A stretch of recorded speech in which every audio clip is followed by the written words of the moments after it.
Tip 5, stay ahead in the cloud. So, Dale, this is back to you. We're looking here at particularly cloud-based project management, which I know is something that you engage with a lot and incorporate a lot. Can you talk to us a bit about that?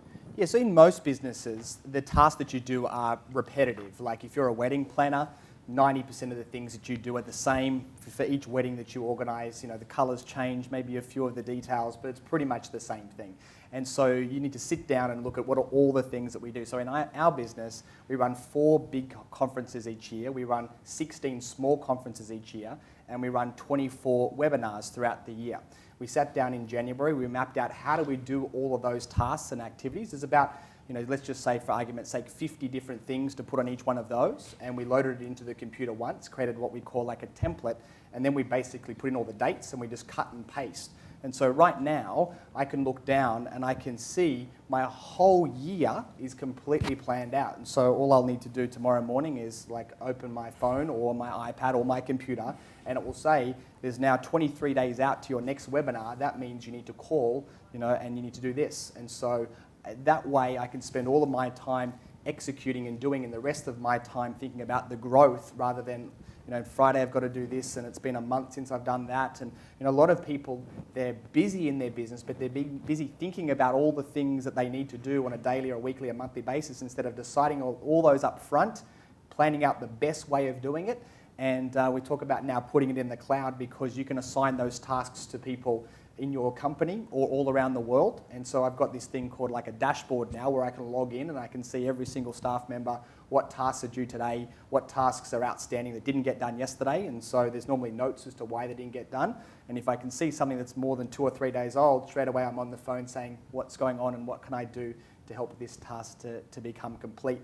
The alternative to that is just throwing a task over the fence through email and just hoping that it gets done, sitting back and crossing your fingers, or having to put a note in your own diary to then call that person and say, did you do this? As opposed to just logging in and seeing it all in front of your eyes. So that's what this is all about.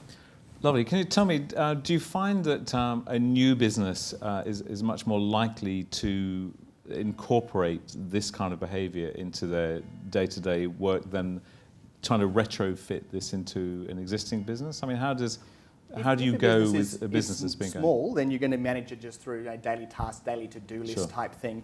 If you've got as an assistant 1 staff, then writing them a to-do list is okay. But once you've got 3, 4, 5 staff, other than just assigning tasks through email, you really need to have now a bird's eye view of your entire business. But do you get much resistance from an established business where you're saying, right, this is what you need to be doing, and a number of people probably nodding saying, yes, I need to do that, but it all looks like it's too hard? How do you confront that sort of resistance when it's put in front of you? Yeah, I think it's really a case of saying to people that how much time do you really spend wasting in thinking of what needs to be done? Most people, they just spend so much time doing these repetitive tasks over and over again instead of taking an hour up front. I believe like an hour's worth of creating systems will save you 10 hours worth of time in the execution.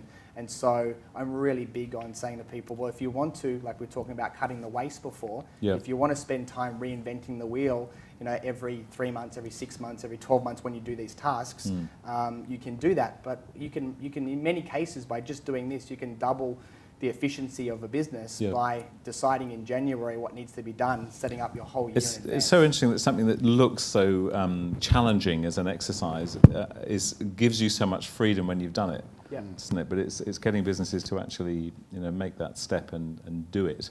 I couldn't imagine that operating at Red Balloon. Say again? Because the thing you couldn't imagine it the most is creativity. Okay. And if you tell people to do a task versus asking them what's the best way to achieve an outcome, you get a completely different level of engagement. Okay.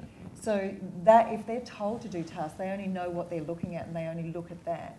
Versus, if you go to the team and say, if you tell the team we're going to cut the Tim Tams to save money, they get really pissy. But if you say, we've got to save money, we don't know what this is going to look like, what can we do, team? They go, oh, we'll cut the Tim Tams.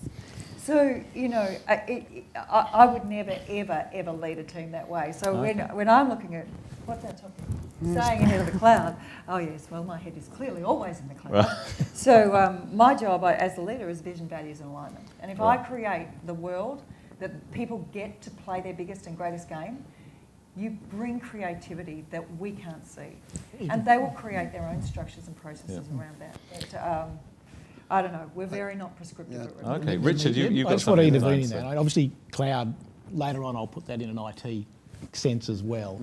I did want to intervene in this argument because to me, business is really pretty simple, big or small. I mean, you have a certain set of goals that are financial and other goals. You have a sort of a plan of how you're going to achieve it. You focus on 2 or 3 things. You keep at it, and that's how you execute. And I think what Dale was saying was that if you use the collaboration tools that are available, and a lot of them do exist in IT and indeed imprinting, you unclutter. And when you take out the waste, you leave the space for what Naomi's talking about in terms of being able to be creative and focus on the real game.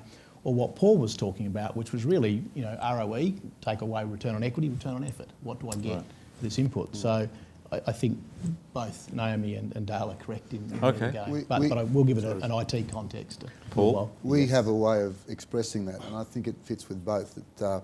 It's because I don't think it's one or the other. It's to systematise the routine to allow people to personalise the exception. I would think that even in Red Bull, Red Bull, that's a client of ours, sorry, a wonderful Freudian slip. Thank you, Freud.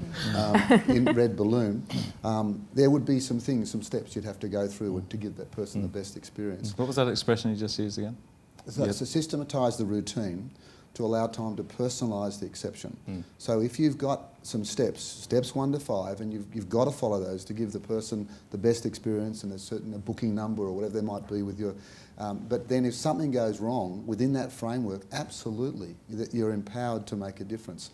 I personally think it's actually quite depowering for people just to rock up and not to know some steps or some sort of process. So I think it's important to have both in different circumstances. I agree. And you're probably a more sophisticated. I mean, if the business is sophisticated, I think you can definitely do that.